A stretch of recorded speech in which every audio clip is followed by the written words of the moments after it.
My Lords, I rise very briefly, again apologising for not speaking in committee due to being at COP.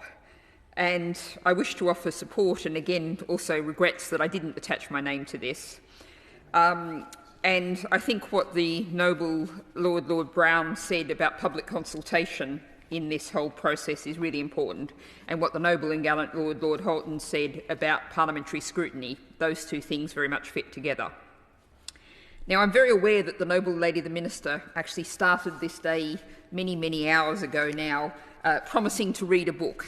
So I'm going to refer to a book but not ask her to read it.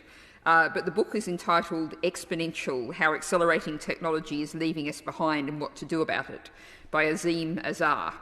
And the thesis of this is that there is an exponential gap, that technologies are taking off at an exponential rate, but society is only evolving incrementally.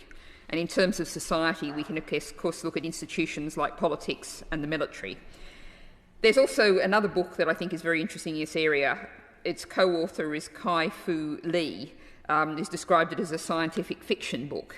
And it posits the possibility of, within the next couple of decades, of having drones, large quantities of drones, that learn to form swarms with teamwork and redundancy, and a swarm of 10,000 drones could wipe out half a city, theoretically costing as little as $10 million. Now, I think it's worth quoting the UN Secretary-General, Antonio Guterres, who said, "The prospect of machines with the discretion and power to take human life is morally repugnant." And I think that refers to some of the words in the podcast that the noble Lord Brown referred to, which I haven't listened to, but I will. And I note that, fittingly, given what the Secretary-General said, the UN Association of the UK has very much been working on and communicating with the government on this issue. And I note that in February the government did tell it that weapons systems, UK weapons systems, quote, will always be under human control. And I think what we've heard from other noble lords in this debate about how that language seems to have gone backwards is very concerning.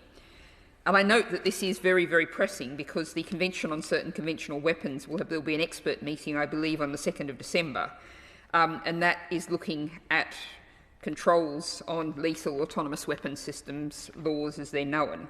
And it would be very encouraging if we could hear from the Minister now or at some future point what the government plans to do if there's not positive outcomes from that, or indeed whatever the outcomes from that are. And I would just also note that while the government's ruled out an independent process, both the Mine Ban Convention on the Convention on Cluster Munitions were ultimately negotiated outside the CCW. Finally, very briefly, just want to address particularly 2D and how we're talking about the Armed Forces Bill and how individual members of the Armed Forces might be held responsible. I think there's an interesting parallel here with the question of autonomous vehicles, that there's a real issue about deploying those, of insurance and who's to be held responsible if something goes wrong with an autonomous vehicle. And of course, that's the same issue that will face military personnel and issues of personal responsibility and how responsibility is laid. And this might sound like a distant thing talking about decades, but I note that a report from Drone Wars UK notes that the Protector, the new weaponised drone, is, quote, autonomy enabled. Now, I think Drone Wars UK say they've been unable to establish what that means and what the government intends to do with that autonomy-enabled capability. But I note that the first of an initial batch of 16 Protectors is scheduled to arrive between 21 and 24, and the Protector is scheduled to enter service with the RAF in mid-2024. So I think this is a very urgent amendment, and I commend the noble Lord Brown and the others on this, and I would hope to continue to work with them on the issue.